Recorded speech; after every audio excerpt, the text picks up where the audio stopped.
Who's counting down? It's already on. Hello, everybody. Hi, We are on everybody. live stream.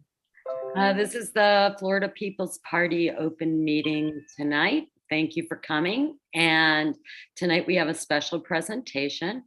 We're going to be speaking with Carlos Barberena, who is running for U.S. Senate as an NPA candidate.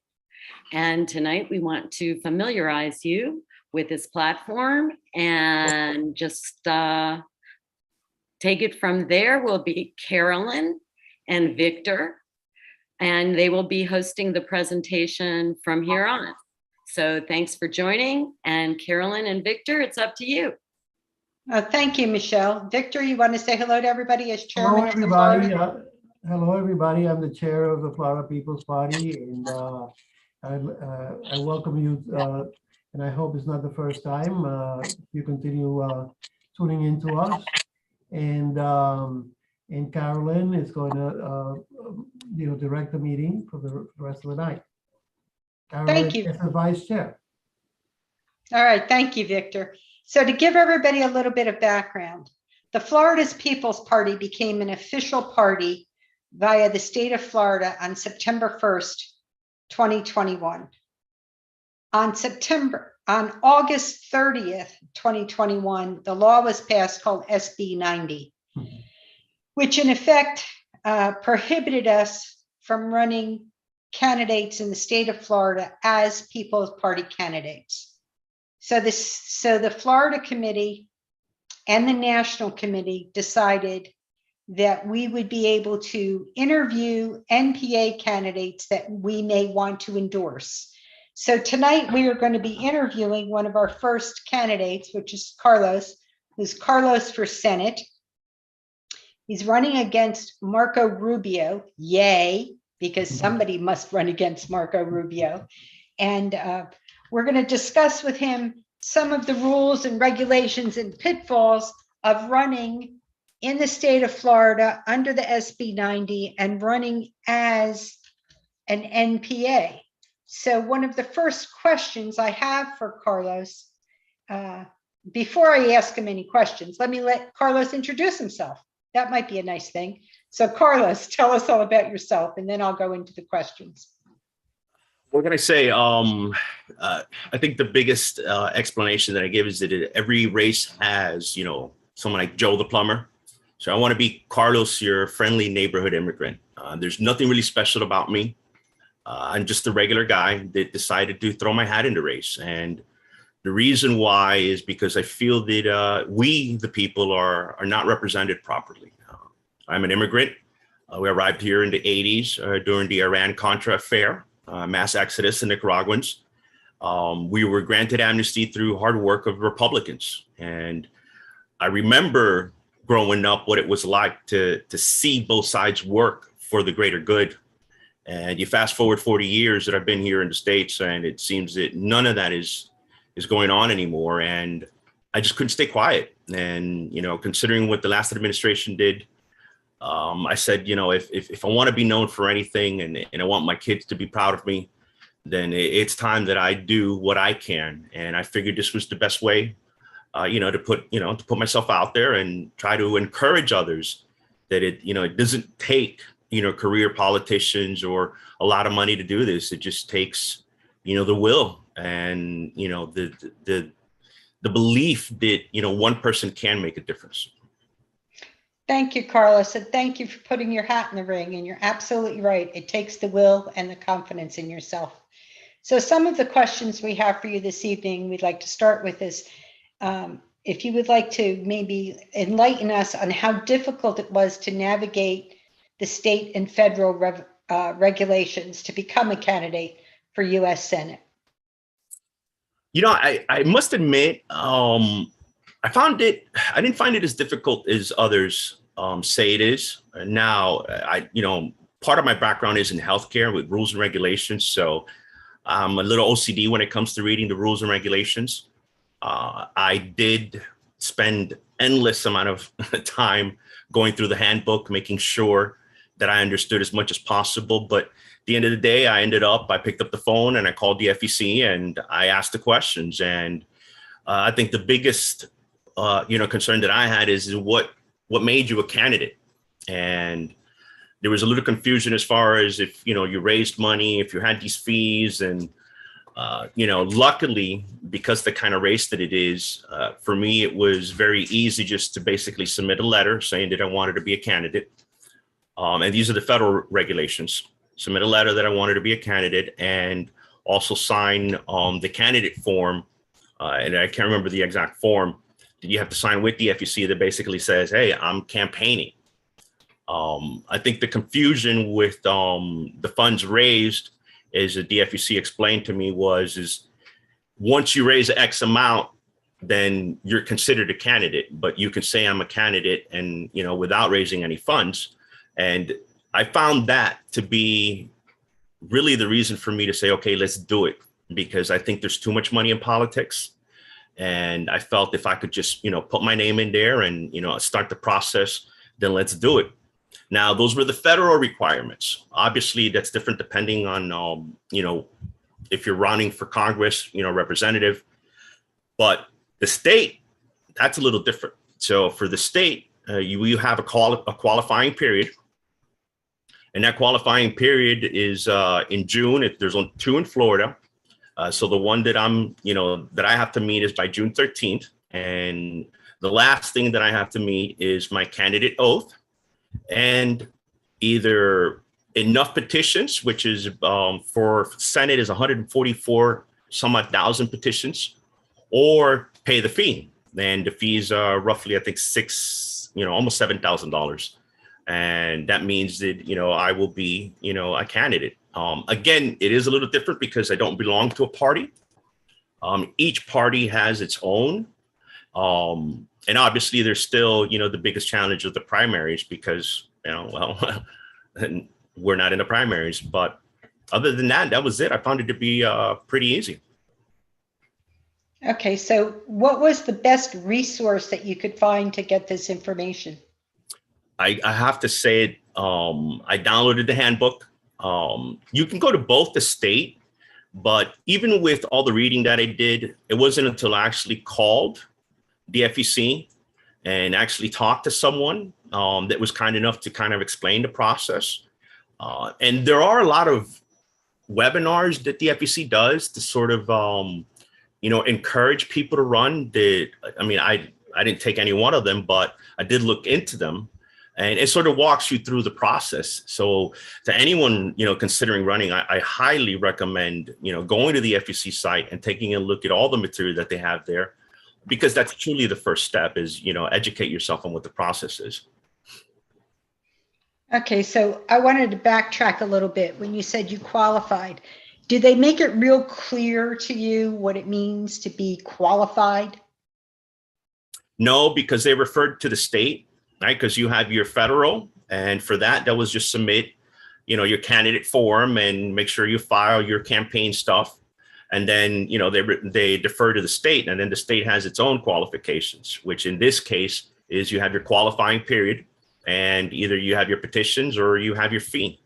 So that was, a little difficult to understand, but ultimately, once I got the FEC stuff out of the way, then I realized that the only other obstacle was either the petitions or the fee. Okay, so that was basically what it took to qualify, was to either pay the money or collect the signatures. No other Right. qualifications? Right. No. Well, other than being a citizen, being, the age, 30 years old, and have to have been a citizen for, I think it was 9 years. All of those that I checked the box, that was pretty much it. And the qualifying, you can only submit during the qualifying period. So you can't submit the money or the petitions before that. So now I have, there's the qualifying date that I have to either submit the petitions or submit the fee. And then once you pass that and they certify you, then you're good to go. Okay. And what part so far have you found the most difficult to deal with? I think what gave me a bit of apprehension was filling out the forms, because I'm such a stickler for regulations. It's making sure that everything was correct. But again, once you sit down and you take a look at what the forms are, they're pretty self-explanatory. just make sure that everything is filled out. Don't leave anything incomplete. You know, I was lucky that the person that I spoke to was kind enough to explain everything and really did take the time. But that was almost it was before COVID that I called, that they did have the resources to speak to someone. And I was able to connect and explain the process. So after I ended that conversation, I literally wrote up my letter and I started the process.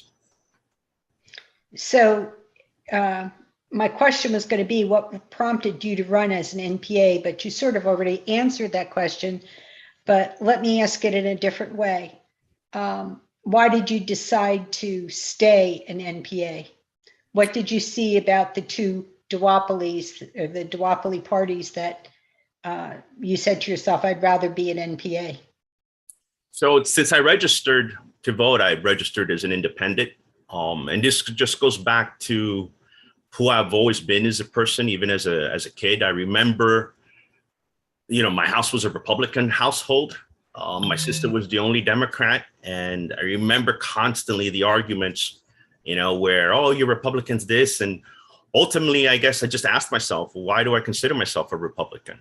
And, by the time citizenship came around and it was time for me to register, I decided that I wasn't going to commit to anything, that I was going to commit to issues. And there was no question in my mind when I decided to run that would change in any way for anything, because I'm pretty strong on my convictions and, I don't sway on them.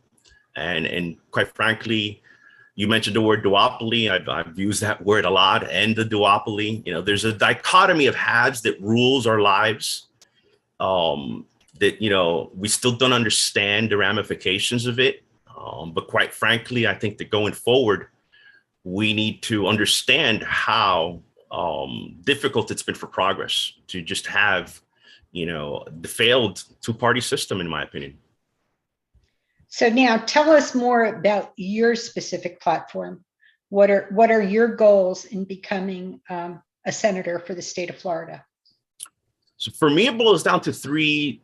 Everyone talks about the basics, and the basics for me are elementary. So you've got healthcare, and you've got education, and infrastructure. As an engineer, infrastructure is something that I hold dear to me. And 20 plus years in South Florida, working in a tech-related role, I can tell you that infrastructure has been lacking and continues to lack. And every time I hear the pundits say that, corporations are going to take care of it. No, they're not. It's just too much of an investment. It's cost prohibitive. That is something that the government has to do. And if you take a look at the Army Corps of Civil Engineers, that's the purpose of that. And we need to get back to that, because our infrastructure, without it, we can't move forward. So that creates the infrastructure for us to move into healthcare and education. And for me, neither one of them come first when it comes to healthcare and education. I think they both go hand in hand. If you're not educated, you're not going to understand some of the healthcare. And I think the current, issues that we're experiencing with COVID have exacerbated the need for education. I find it difficult to believe that in the information age, we're dealing with nothing but misinformation. For me, that's, one of the greatest indignations of society. We don't use the information age for information, and we're kind of stepping back. So I'm really big on making sure that that education and information is available. I'm an advocate for open source. I'm an advocate for open coursework. I've benefited from them.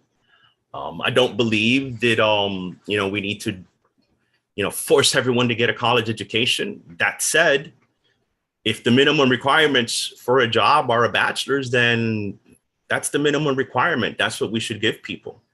Now, I think we've also, when we talk about education, is that we spent too much time convincing everyone that if they got a degree that they were going to succeed. And, here we are. That kind of, goes back to the time that I was raised. I think we've kind of lost our ways, where everyone kind of is expecting somebody else to do things and expecting things to happen. And we've kind of forgotten that nothing good comes easy and you got to work hard for it. And that's what getting back to the basics is. If we have the proper education and we have the proper information to make sure that we're healthy, then there's really nothing else that stops us.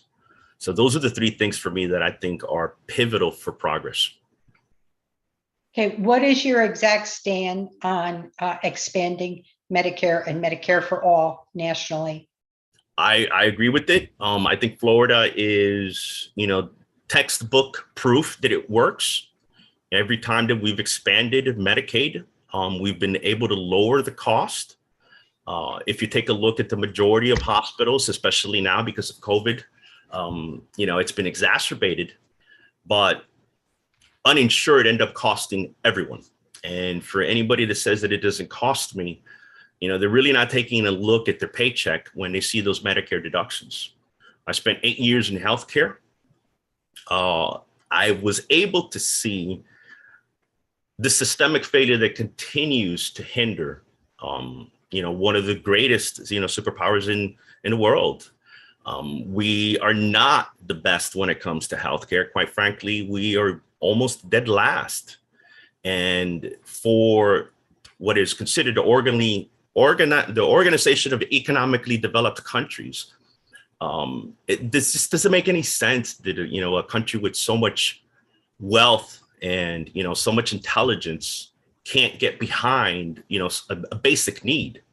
And one of the things that I always use as an example is a couple years, more than a decade, primary care services or something that Medicare started to promote.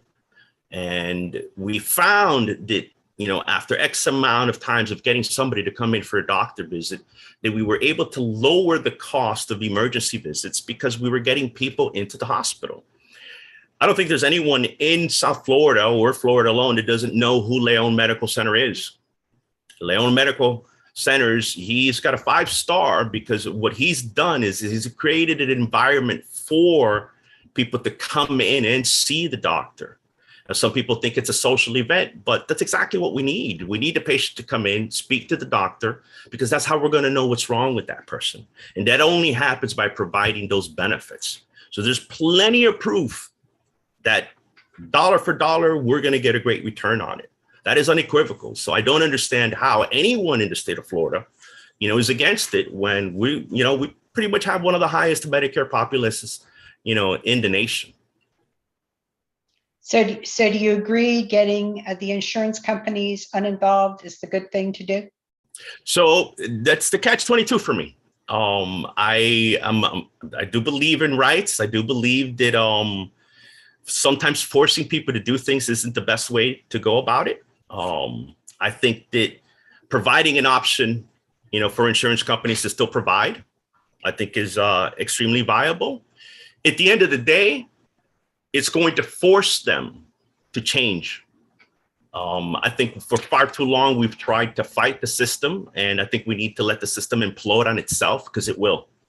And as long as you provide the option, people can choose, and then we can move forward. But the bottom line is that we need to make healthcare accessible to everyone, period. How do you feel about big money in politics? So for the past 7 months, I've been working on a platform. I was denied by Act Blue because I have no party affiliation. And when I started to look for a crowdfunding platform, I couldn't believe that there wasn't anything that really fit what I wanted to focus on. And, at the beginning of the call, I said that I'm a regular guy. I don't want to be anything. I don't want to be known for anything else other than just the regular guy that tried to do his best. And in it, that means that I should be able to do it with the same resources that everyone else has. And the big money in politics is, quite frankly, what has corrupted it. It's what is responsible for the lack of progress. I don't agree with it. I think we need to curb it. And, my contribution to that is I've developed a platform that will be 100% transparent. So whatever money I raise, you'll be able to tell where it comes from. And I'm committed to that because I want to do this. I think it's utterly disgusting that we spend billions on TV commercials that do absolutely nothing for society, especially when you take a look at the fact that what has Congress, or the Senate really done for the working class? What has that gotten us?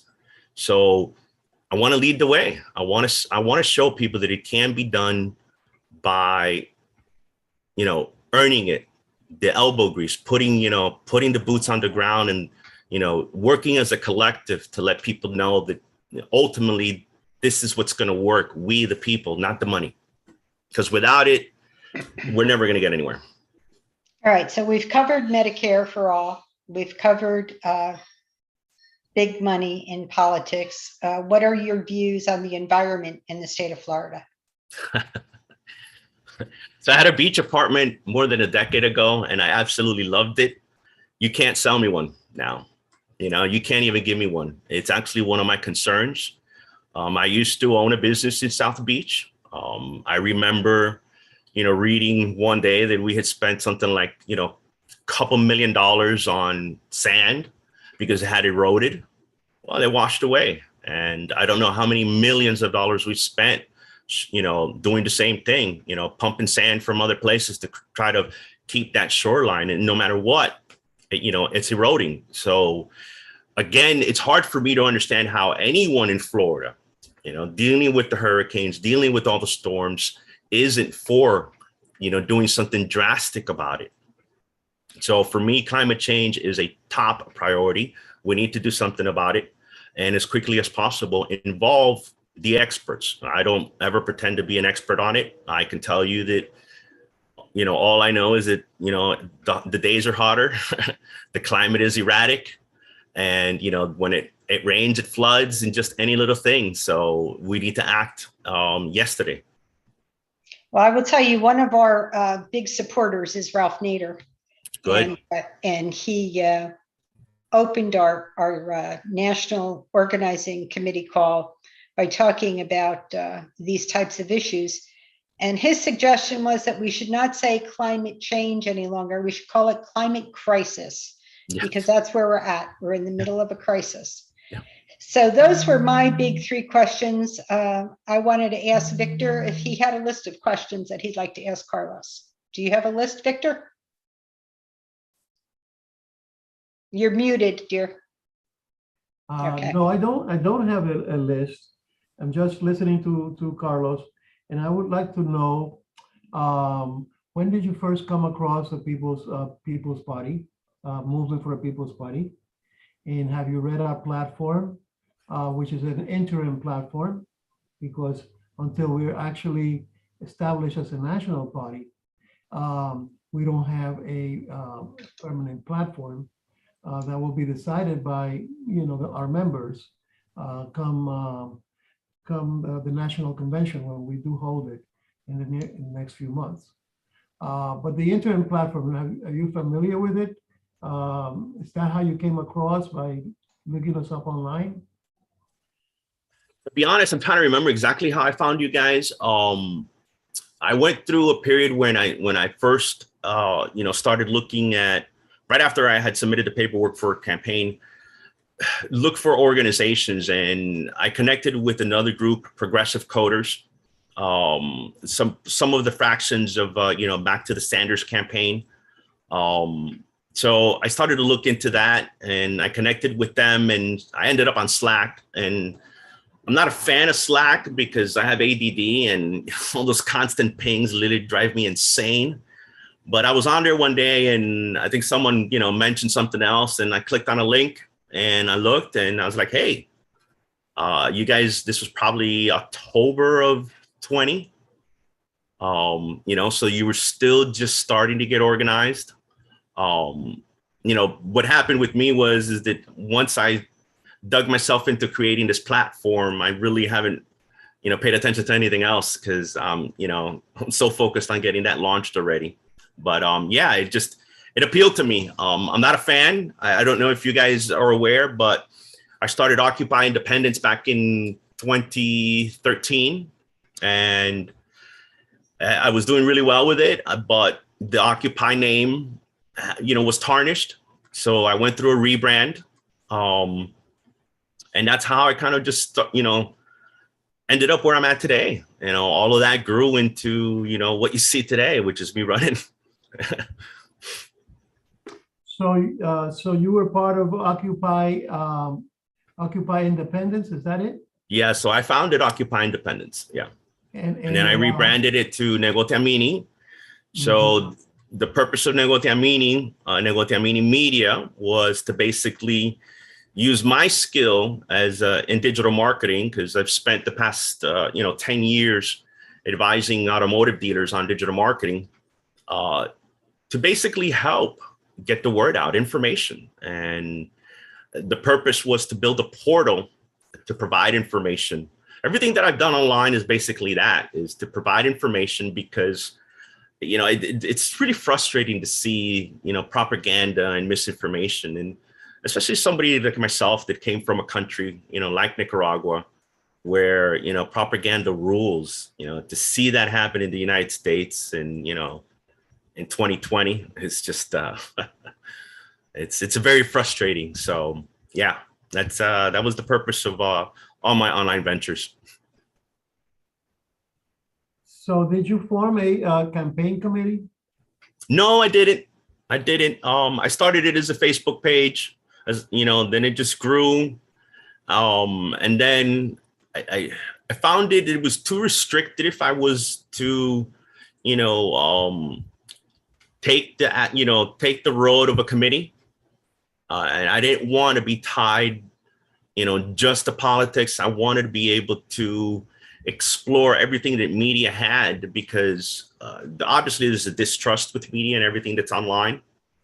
So I ended up, choosing the path of just a regular corporation, because I did find that the committees were too restrictive. And were you able to raise, are you in the process of raising the money? You mentioned all the petitions. Which way are you going to go, with the money or the petitions? I was actually just talking to my partner about that today. It's 144,000 petitions. It sounds like a lot, but it really isn't. I think ideally I'd like to do that, because I mean, I know it's suicide, to say that I want to do this with as little as money as possible.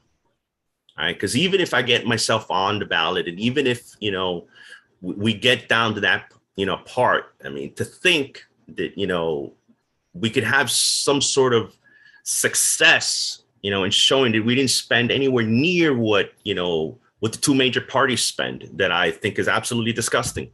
I think we'll send a clear message. So again, I know that's not what anybody wants to hear, because without money in politics, you're never going to make it. But I'd really would like to see the power of people, the power of collective, to really see people organize and share, and see that, we can do it without the money. All right, so we have several questions that have come in. And one is, what other activism have you been involved in? What other types of activism? So not much, to be quite honest. I am a staunch conservative 9 to 5. So I've always worried, about what would that entail, and I guess a lot of that has to come from being an immigrant and being afraid of losing your job. So I've always worried about what that activism would get me. I did set out, with an exit strategy, because I didn't want to live in the shadows anymore. I did do a little bit of work with Move On. I did, do a little work with the Sanders campaign. I did do some work with Moms Demand Action with my partner. I did a video for them. And I haven't done enough, that I can tell you. And I think that's a problem.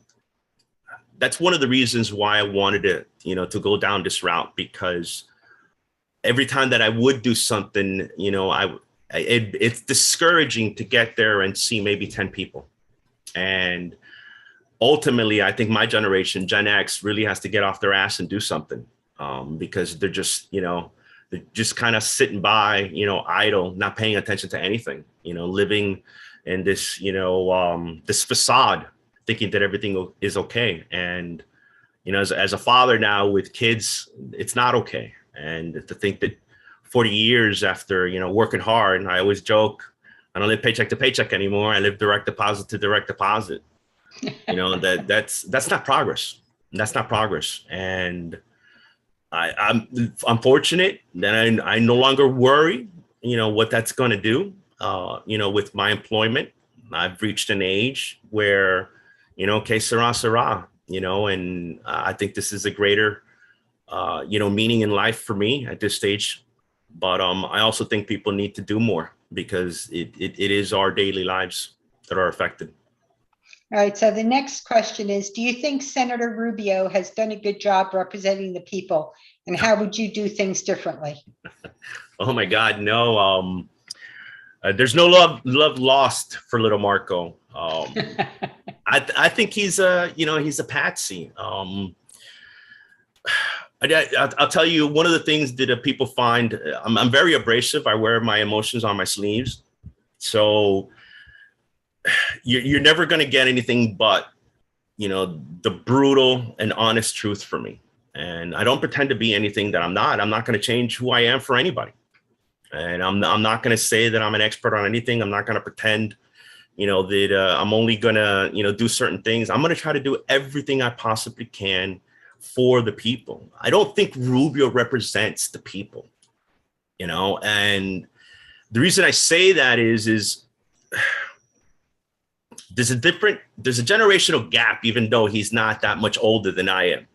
And that generational divide is an ideological divide.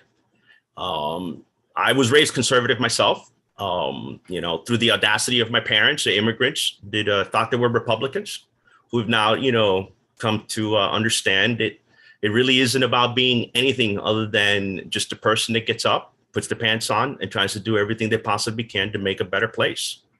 And I don't believe Rubio is genuine. I believe he's self-serving.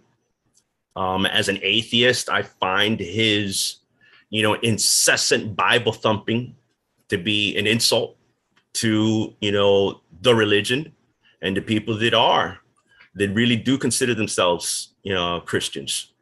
And I think that we as a society need to get back to judging people by their actions and not by their words. And I think the sooner that we realize that words mean nothing, we can, start to progress. And he can get up there and talk all he wants about everything that he's done. His record's abysmal. He's had one of the highest, absentee rates for any senator.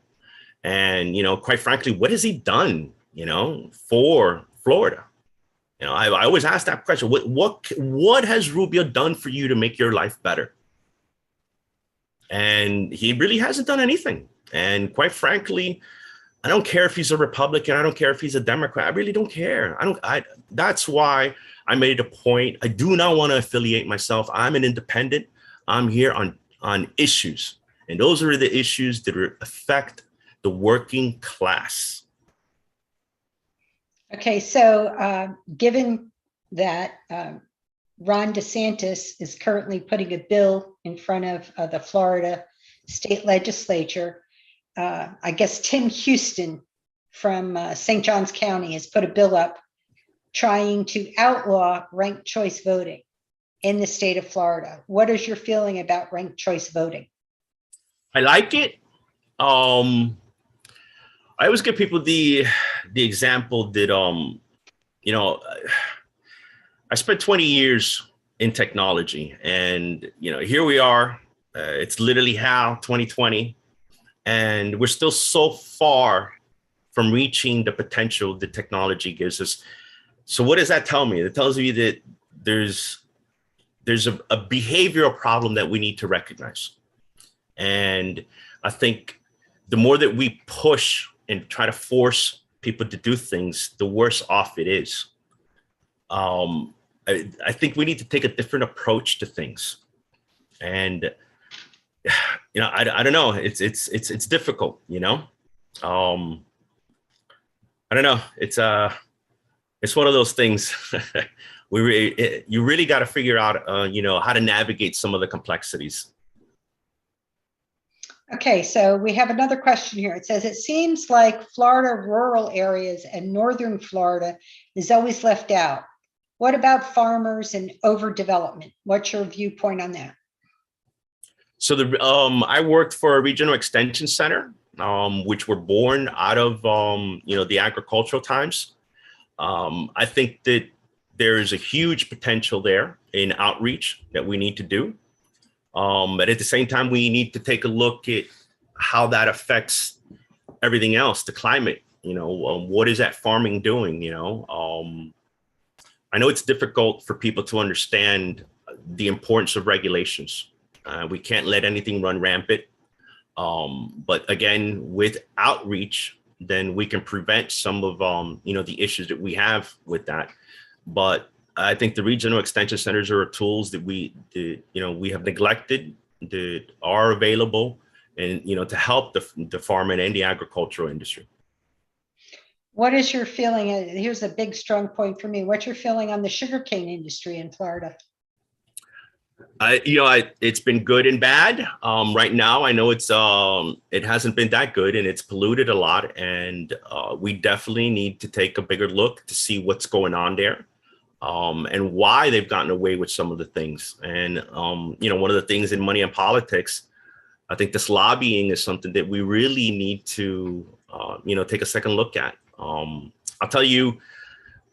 So one of the things in healthcare is when Florida decided to start going after a lot of the fraud, they created a task force. And in that task force, it was found that for every dollar that was spent, we were getting up to $7 in return.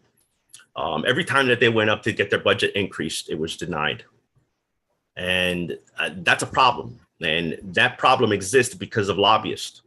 Because the lobbyists are there in their ears, making sure that, they're keeping the regulations away. I'm all for free enterprise, but free enterprise does not exist without, government oversight. That's just the bottom line. You can't, because then otherwise, then it's just anarchy. What about privatization? As an example, privatization of our prisons in the state of Florida. I don't agree with it at all. I think we've incarcerated way too many people. I'm a huge proponent for legalization. I know that's a word a lot of people don't like, but we're at a paradox. There's a shift in ideology that needs to happen in order for us to move forward. We can't continue to try to solve things with the same thinking we did to create them. And right now, the prison system has done nothing. It's just like the war on drugs. It's been the most costly war the U.S. has ever embarked on. And quite frankly, the U.S. is still the biggest consumer of cocaine. I think the Herald about a year ago did an article where there's more cocaine consumed today than there ever was in the 80s. Yet we're still dumping money and resources into more police. But what is that getting us? More prisons. What has that gotten us? We're not really addressing the issues to prevent that. And, again, that's a huge ideological rift that we need to entertain. Thank you. Victor, do you have any further questions? You have to unmute, Victor. You're still muted. There you go. Okay. So, I want to thank Carlos. I mean, it's amazing. We have a lot of questions, but, we want to we want to make sure that people, get a sense of, where you stand politically. And, you've been doing great so far. So I wanted to give you a little break. So here it is. In our platform, one of the central things that we have in our platform and Movement for People's Party, which is the basis of the Florida People's Party, is that we believe this country needs an economic bill of rights. That we have we have a Bill of Rights that is in there, the amendments in the Constitution. But, our lives are centered around the economy that we're in. So we have an economic Bill of Rights that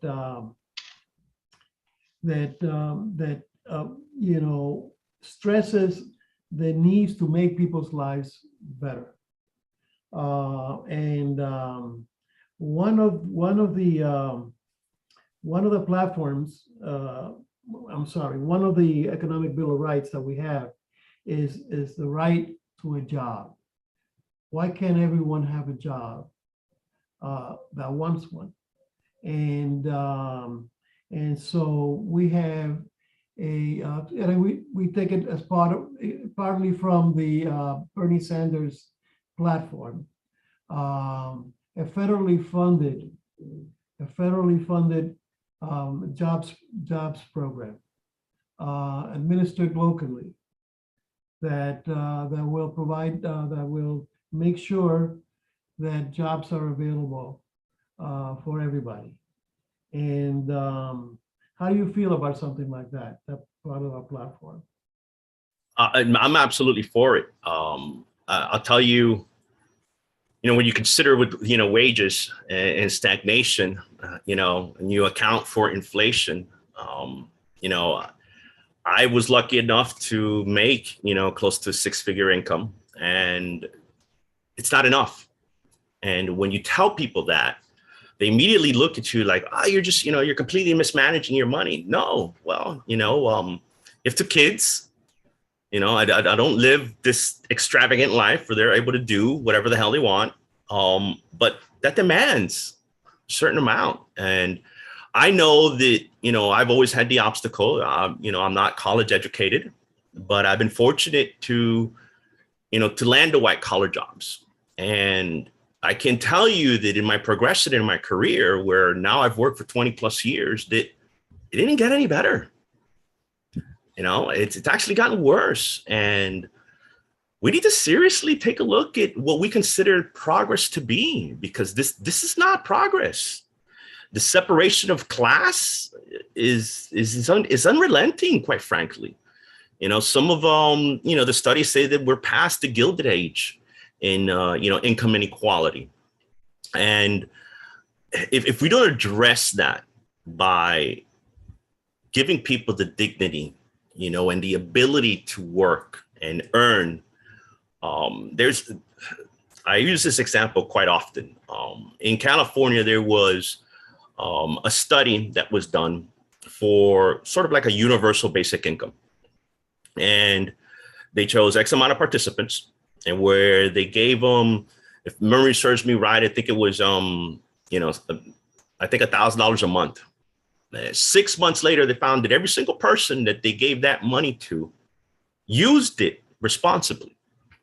So this belief that, if we help someone, that they're going to go spend it on, drugs and money, it's not like that. And we as a society need to immediately stop thinking that, if we're helping someone, it's a handout and that person's going to be lazy. No. I can tell you as an immigrant, we came to this country to work, and we came to this country to work extremely hard. And I don't think anyone minds the hard work, but ultimately, the problems arise when day after day, it just, no matter what you do, it doesn't seem like you're getting ahead. And for me, it's scary to think that, here I am at this age, thinking now that my kids are, slowly going to be in their 20s, and it's not any better for them. It's not any better. So absolutely, I do believe that we need to address that. But again, that's the ideological rift that I speak about. Even with some of my friends with Gen X, these people are lazy. It's the first thing that's going to come out. And the only way that we're going to overcome that is by educating people. Thank you, Carlos.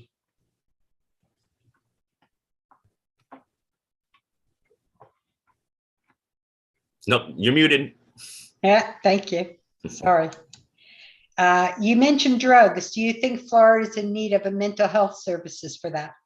Absolutely, we are. Oh, absolutely. Look, I struggled. I myself was ignorant to mental health. And, I remember telling my kids that it only took for me to, come close to hitting rock bottom to realize, the Latin male bravado of I'm tough and this and that ultimately took its toll. And mental health, for me, I tell people it should be like the gym. People should speak about mental health the way that they talk about, the gym. It should be on a regular basis, and that's across the board. And we've neglected it for far too long. And I think the monster's rearing its ugly head.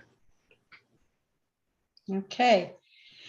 So I want to open this up the last 15 minutes that we have here for comments from anybody else. Linda, do you have anything you'd like to add about maybe healthcare? Yeah. I just wanted to ask, I'm in healthcare.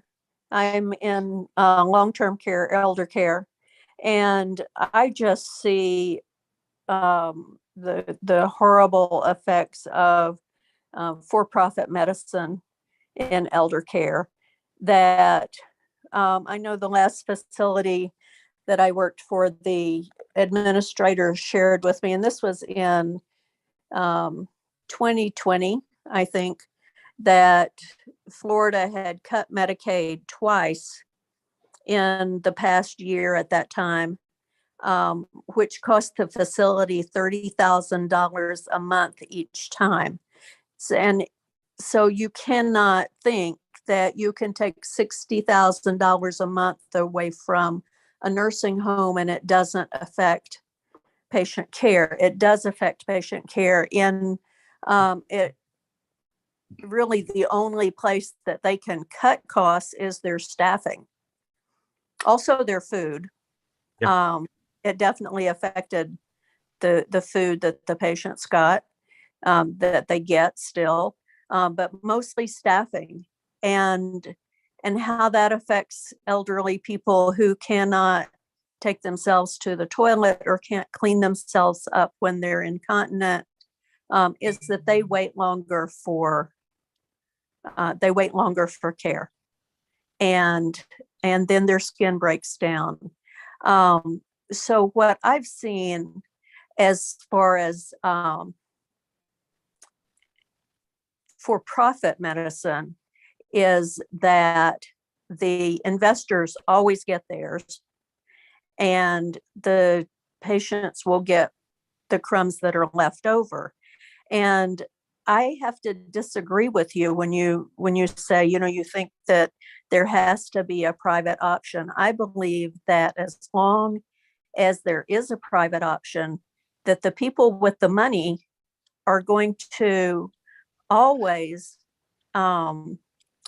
lobby, which is just a euphemism for bribe, politicians to not spend any money on care for the people who don't have any money, or for the people who are powerless. And I believe that the only way that all of us will ever have quality health care is when everybody has the same health care, and it is to the wealthy's benefit to fund those programs.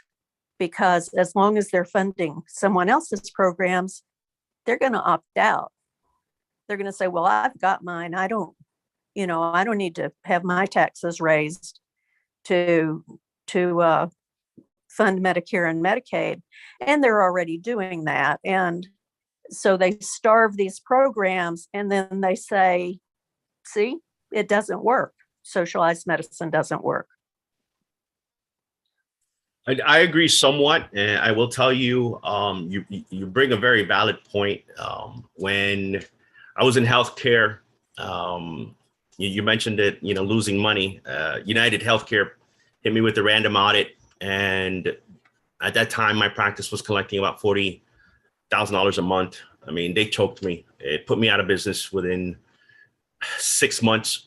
I lost over $1 million by the time I was said and done, my dignity, and really a bad taste in my mouth. The following year, in 2008, I think it was, United Healthcare was sued by Cuomo in New York. The company was called Ingenix.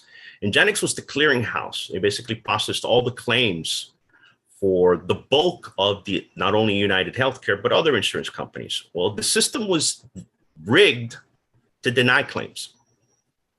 Exactly. That year, the attorney for United Healthcare was caught backdating stock options for members on the boards. They paid their fine. They changed their name. Ingenix was out. They rebranded, and now they're under Optum. Nothing has changed. The status quo has not changed. So I agree with your statement there that for profit, I always say we don't have healthcare. We have a disease management system. So it's a very big difference because healthcare is proactive. We're not proactive. And the majority of our proactive services, date back to maybe, 15, 20 years ago. And that's not recent. So I agree there. That said, because we've had a system in place for so long, to make such a drastic change is not going to happen. And I think we need to crawl before we walk. And Obamacare is the perfect case study for that. The fact that this option is available ended up lowering the cost for everyone as a whole. So I think that the more that we open that up and provide that option, the easier we're going to get down to the ultimate path, which will be some sort of universal healthcare. But until then, we, in my opinion, we need to crawl before we walk. And no matter what we've, tried since the 90s, it's just not happening. And, and I'm hard pressed to think we're going to see it in, the next 2 terms. I really don't believe it, especially with, the people that are currently our elected officials. So we're still far from there. So I think expanding Obamacare will help us get there quicker. So how then will you keep them from simply defunding Medicare and Medicaid? Well, so we get back to regulations. If we take a look at the billions of dollars in fraud and abuse, and there really isn't any insurance company that can say that they haven't. You take a look at United, you take a look at HCA, all of them have been guilty of bilking billions of dollars from the federal government. And how do you think got to the governor's? Exactly. But every time that we need the resources to, go after them, our elected officials don't give it. They don't fund it. And we need to really take a look and consider why that's going on, because that right there alone, what can be recovered will help lower the cost. If you take a look, I mean, United, HCA was charging an extra night for every patient, and that's something that's pretty much known everywhere. This happens all the time, but go ask an investigator. They're overworked, underpaid. They don't have the resources. So we need to really invest in regulations. And I know that's difficult because everyone's always, big government. I don't want big government. But again, we got to have checks and balances, because without it, then what you see is what you get. Thanks, Carlos. We've got about 5 more minutes, and we want to make sure that everybody on the call has a chance to ask a question just before we have to leave. Sure. Anyone else? Go ahead, Michelle. Well, I know you're going to be running against Marco Rubio, but you're also going to be running against probably Val Deming. Yes. What's your opinion on her take of, I'm pretty sure she's a supporter of Medicare for all, or so she says. I have to not agree with you also on the keeping the for-profit stuff available to people. And I guess I just come out and say, you work in the healthcare industry now? No, it's I left a while ago. What do you do now? So I spent right before COVID, I spent 10 years in automotive industry. Yeah. Okay. Yeah, now it's software. Do you have any like pension with any healthcare companies or anything like that? No, I mean, listen, you can't sell me healthcare. Okay. You know, so, but at the same time, I understand that it's hard for people to change. And we need to realize that. That's the biggest obstacle is getting people to do a paradoxical shift in ideology here, to go from something that we've had for, since inception to all of a sudden flip the switch. So I get what the end game is. Trust me, there's no better person to talk about healthcare. I was in it for 8 years. I know what it did. I know how much it fails, what it lacks. But at the same time, we don't have enough people that are going to say it's time to make that change. We haven't. I don't think you're right. I think that almost 70% of the population is ready for Medicare for all, is what the polls show. But 70% of those people still vote wrong. So whether or not they support it, they still vote for the wrong. Because they don't look have at our enough- elected officials. If 70% of the population believes in something, why are we not represented properly then? Right? That's what it boils down to for me. So we could take a poll anywhere, but the bottom line comes down to that. 70% of the population supports something, then why are we not putting the people in there that support what we want? So that's where, to me, the data is skewed. Nobody's run as an NPA yet that represents that. No, listen, I think this, again, if you really are representing your populace, then you're going to do what your populace wants. And I think we have great examples of what the populace wants when we have leaders like Rand Paul and Mitch McConnell. How do those people stay in power for so long? Right? Are you going to tell me that there aren't enough people in that state to actually show up to vote and vote them out? Well, as destructive as they've been? The money is right. Yeah, but again, I think this is where we as a society need to realize that we're in the information age and we need to use the tool and educate as many people as possible, because the power of the people is still the strongest. Thank you so much, Carlos. Carolyn, would you like to say a parting word? Well, I just want to thank Carlos for his time and his effort, Thank you. and everyone who's contributed to the questions for Carlos. It gave us a better insight.